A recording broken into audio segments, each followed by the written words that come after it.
എബിൻ, ഈ ഒരു വൈകുന്നേരം 4:30 ഫോൺ ബന്ധം കട്ടായതാണെന്നാണ് നമ്മൾ മനസ്സിലാക്കുന്നത്. അതിനു മുൻപ് ഈ സ്ത്രീകൾ ഏതെങ്കിലും തരത്തിൽ വീട്ടുകാരുമായൊക്കെ ബന്ധപ്പെടാൻ ശ്രമിച്ചിരുന്നോ? കാരണം ഏതെങ്കിലും തരത്തിൽ ഈ തെരച്ചിൽ ആരംഭിച്ചതിന് ശേഷമാണെങ്കിലും ഇവരെക്കുറിച്ചുള്ള എന്തെങ്കിലും ഒരു സൂചന ലഭ്യമായിട്ടുണ്ടായിരുന്നോ? ക്രിസ്റ്റീന, ഞാൻ നേരത്തെ സൂചിപ്പിച്ചു 4 മണിക്കാണ് അവസാനമായി ഇവർ വീട്ടിലുള്ള ആളുകളുമായി ബന്ധപ്പെട്ടത്. അതിനുശേഷം പിന്നീട് ഫോണിൽ വിളിച്ചിട്ട് ലഭ്യമായിട്ടില്ല. സ്വാഭാവികമായും വനത്തിനുള്ളിലെ പ്രദേശങ്ങൾ റേഞ്ച് കുറവുള്ള സ്ഥലമുണ്ട്. അതോടൊപ്പം തന്നെ ഇവരുടെ ഒരുപക്ഷെ ബാറ്ററി തീർന്ന് ഫോൺ ഓഫായിട്ടുണ്ടാവും. ആ സാഹചര്യങ്ങളെല്ലാം ഉണ്ടായിരുന്നു. ആദ്യഘട്ടത്തിൽ ഇവർ വീട്ടുകാരുമായി ബന്ധപ്പെടുമ്പോൾ ഈ പ്രദേശത്തുള്ള ആളുകൾക്കൊക്കെ അത്യാവശ്യം ഉൾക്കാട് അല്ലെങ്കിൽ പോലും ഈ കാടിനുള്ളിലേക്കുള്ള പ്രധാനപ്പെട്ട വഴികളൊക്കെ ഇവർക്ക് അറിയാം. ആ വഴികളൊക്കെ പറഞ്ഞു കൊടുത്തു. ഈ ദിശയിൽ നിങ്ങൾ പുറത്തേക്ക് ഇറങ്ങിയാൽ മതി എന്ന് പറയുന്നു. പക്ഷേ അവർക്കത് കൃത്യമായ വഴി മനസ്സിലാക്കാൻ സാധിച്ചില്ല എന്നുള്ള മറുപടി ലഭിച്ചു. അതോടൊപ്പം തന്നെ അവർ പറഞ്ഞത് ആനകളുടെ ശബ്ദങ്ങൾ, ഈ ആനകൾ പരാക്രമങ്ങൾ നടത്തുന്ന ശബ്ദങ്ങൾ കേൾക്കുന്നുണ്ട്, തങ്ങൾക്ക് പേടിയാവുന്നുണ്ട് എന്നുള്ള കാര്യമൊക്കെ അവർ വീട്ടുകാരോട് പറഞ്ഞിരുന്നു. എങ്കിലും സുരക്ഷിതമായ സ്ഥലത്തേക്ക് മാറുന്നു എന്നുള്ള സൂചനയൊക്കെ അവരുടെ ഭാഗത്തുനിന്നുണ്ടായി. ഏതായാലും ആ രീതിയിൽ ആയിരിക്കാം അവർ ഉൾക്കാട്ടിലെ ഏതെങ്കിലും സുരക്ഷിതമായ സ്ഥലത്തുണ്ടാകുമെന്നുള്ള പ്രതീക്ഷ തന്നെയാണ് ഇവരെല്ലാവരും പങ്കുവയ്ക്കുന്നത്. പക്ഷേ ഇന്നലെ ഇരുട്ടൊരു പ്രതിസന്ധിയായിരുന്നു. അതോടൊപ്പം തന്നെ ഈ കാട്ടാനയുടെ ശല്യം വലിയൊരു പ്രതിസന്ധിയാണ്. ഇവയെല്ലാം മറികടന്ന് വേണമായിരുന്നു ഈ തെരച്ചിലിനായി പോയ ആളുകൾക്ക് എത്താൻ. ഇതൊന്നും സാധിക്കാതെ വന്നതോടുകൂടിയാണ് ഇന്നലെ 2 സംഘങ്ങൾ മടങ്ങിയത്. 2 സംഘങ്ങൾ ഇപ്പോഴും കാട്ടിൽ തന്നെ തുടരുന്നുണ്ട്. 8 പേരും 15 പേരും അടങ്ങുന്ന സംഘങ്ങളാണ്. കൂടുതലായും വനംവകുപ്പ് ഉദ്യോഗസ്ഥരുടെ നേതൃത്വത്തിൽ തന്നെയാണ് ഈ പരിശോധന നടത്തുന്നത്. കാരണം കാടിൻ്റെ കൃത്യമായ വശങ്ങളെല്ലാം തന്നെ അറിയുന്നത് അവർക്കാണ്. അതോടൊപ്പം തന്നെ ഇവിടുത്തെ നാട്ടുകാരെ ഉൾപ്പെടുത്തിയുള്ള RRT സംഘം ഇവിടെ നേരത്തെ തന്നെ പ്രവർത്തിക്കുന്നുണ്ട്. കാരണം കാട്ടാനയുടെ ശല്യങ്ങൾ ഉള്ളതുകൊണ്ട് തന്നെ കാട്ടാനയെ തുരത്താൻ വേണ്ടി ഈ ആളുകളെല്ലാം ഇടപെടുന്നതാണ്. നാട്ടുകാരെ ഉൾപ്പെടുത്തിയുള്ള ഒരു തെരച്ചിലാണ് ഇപ്പോൾ നടക്കുന്നത്. ഇനി വെളിച്ചം വീണ് കഴിഞ്ഞാൽ കൂടുതൽ ആളുകളെ നിയോഗിച്ചുള്ള തെരച്ചിൽ തുടരുമെന്നുള്ളത് തന്നെയാണ് ജനപ്രതിനിധികളും അതുപോലെ തന്നെ വനവകുപ്പ് ഉദ്യോഗസ്ഥരും നമ്മളോട് പങ്കുവയ്ക്കുന്നത്. ക്രിസ്റ്റീന, പ്രജിൻ.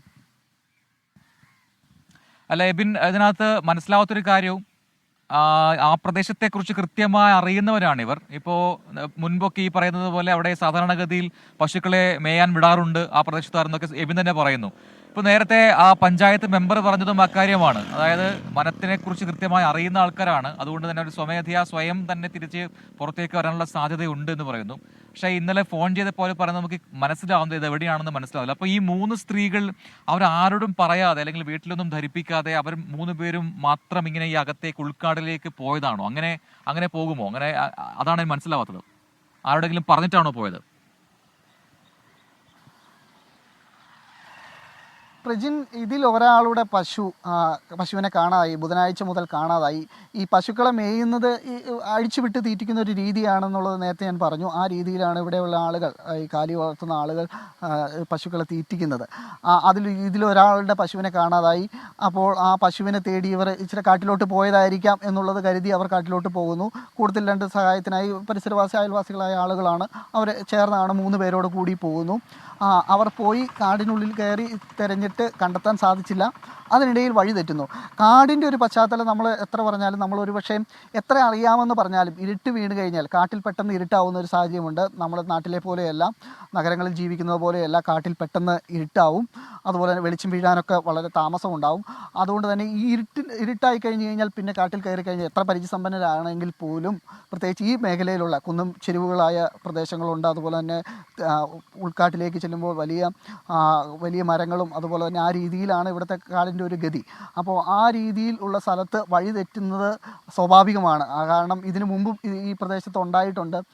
ഒരു സ്ത്രീ ഇതിനു മുമ്പ് ഈ കാടിനുള്ളിൽ പെട്ടുപോയതിനു ശേഷം ഒരു 2 ദിവസത്തിന് ശേഷമാണ് തിരിച്ച് മടങ്ങി വന്നത് എന്നുള്ളതൊക്കെ ഇവിടുത്തെ ആളുകൾ ഇന്നലെ നമ്മൾ അവരുടെ പ്രതികരണങ്ങൾ തേടുമ്പോൾ പറയുന്നുണ്ടായിരുന്നു. ഏതായാലും ആ സാഹചര്യം തന്നെയാണ് ഇവിടെ ഉള്ളത്. ഇവർ കാടിനെ അറിയാമെന്ന് പറഞ്ഞു കഴിഞ്ഞാൽ പോലും കാടിന് സമീപത്ത് ജീവിക്കുന്നവരാണ്. കാടിന് ഉള്ളിലെ കാര്യങ്ങളൊന്നും അത്ര കണ്ടറിയാവുന്ന ആളുകളല്ല. അപ്പോൾ ആ രീതിയിലുള്ള ക്രമീകരണങ്ങൾ ആ രീതിയിലായിരിക്കാം അവർക്ക് വഴി തെറ്റിയതെന്നുള്ളതാണ് മനസ്സിലാക്കാൻ സാധിക്കുന്നത്.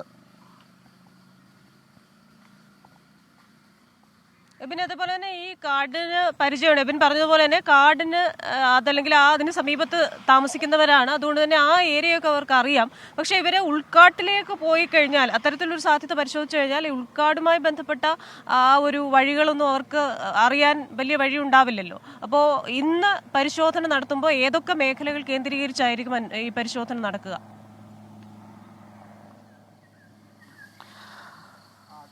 കൃഷ്ണ, നമുക്കിപ്പോൾ ഇവിടുത്തെ ജനപ്രതിനിധിയായ ആളോട് തന്നെ ചോദിക്കാം അതിൻ്റെ കാര്യങ്ങൾ. കാരണം ഇവിടെ കൂടുതൽ ഇന്നലെ രാത്രിയൊക്കെ ഒരുപാട് ആളുകൾ ഇവിടെ ഉണ്ടായിരുന്നു. പക്ഷേ ഇവരൊക്കെ ഇപ്പോൾ വെളുപ്പിന് സ്വാഭാവികമായ ആവശ്യങ്ങൾക്കായി വീട്ടിലേക്ക് പോയതാണ്. അതിനുശേഷം ഇവിടെ മടങ്ങിയെത്തും. അതുപോലെ തന്നെ വനംവകുപ്പ് ഉദ്യോഗസ്ഥരും ഇവിടെ കൂടുതലായിട്ടുണ്ടായിരുന്നു. കൂടുതൽ ഉദ്യോഗസ്ഥർ ഇങ്ങോട്ട് എത്തുന്നുണ്ട്.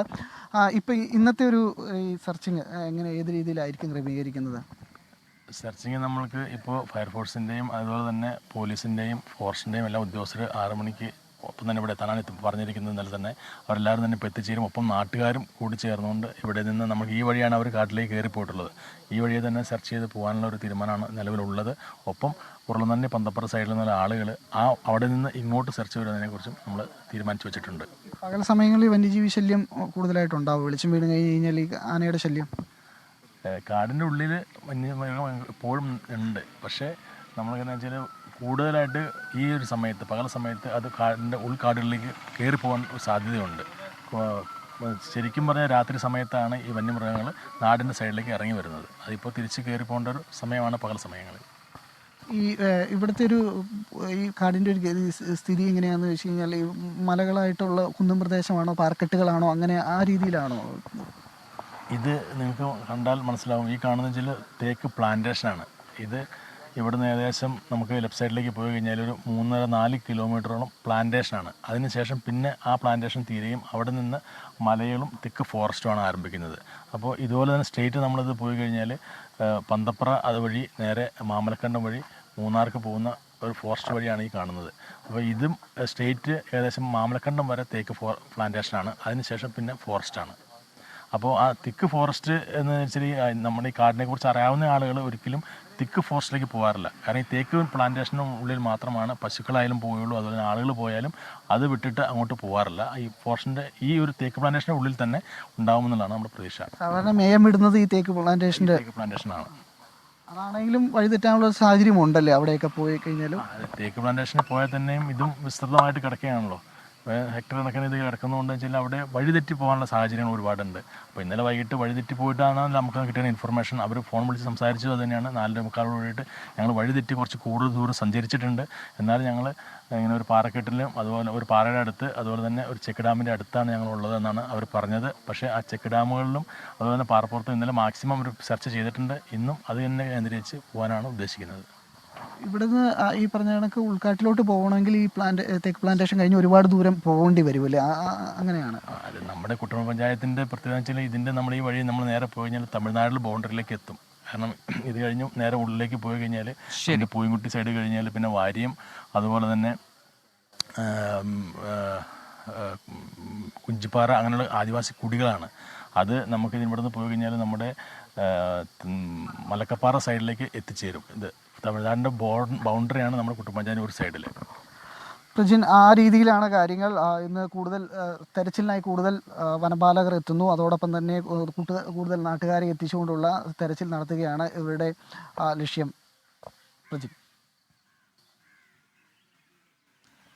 ശരി, എബിൻ ജോസ് ആണ് വിവരങ്ങൾ നൽകിയത്. എന്തായാലും അതൊരു ശുഭകരമായ വാർത്ത നമുക്ക് എത്രയും പെട്ടെന്ന് തന്നെ ലഭിക്കട്ടെ എന്ന് നമ്മൾ പ്രതീക്ഷിക്കുകയാണ്. കുറച്ച് സമയം കൂടെ കഴിയുമ്പോഴത്തേക്ക് അവർ തന്നെ പുറത്തേക്ക് വരട്ടെ എന്നുള്ളതാണ് നമ്മുടെയും പ്രതീക്ഷ. പഞ്ചായത്ത് പ്രസിഡന്റ് പറഞ്ഞ പോലെ തന്നെ അവർ തന്നെ വഴിയൊക്കെ അത്യാവശ്യം അറിയുന്നവരാണ്. അവർ തന്നെ പുറത്തു വരും എന്നുള്ള ഒരു പ്രതീക്ഷയോടുകൂടെ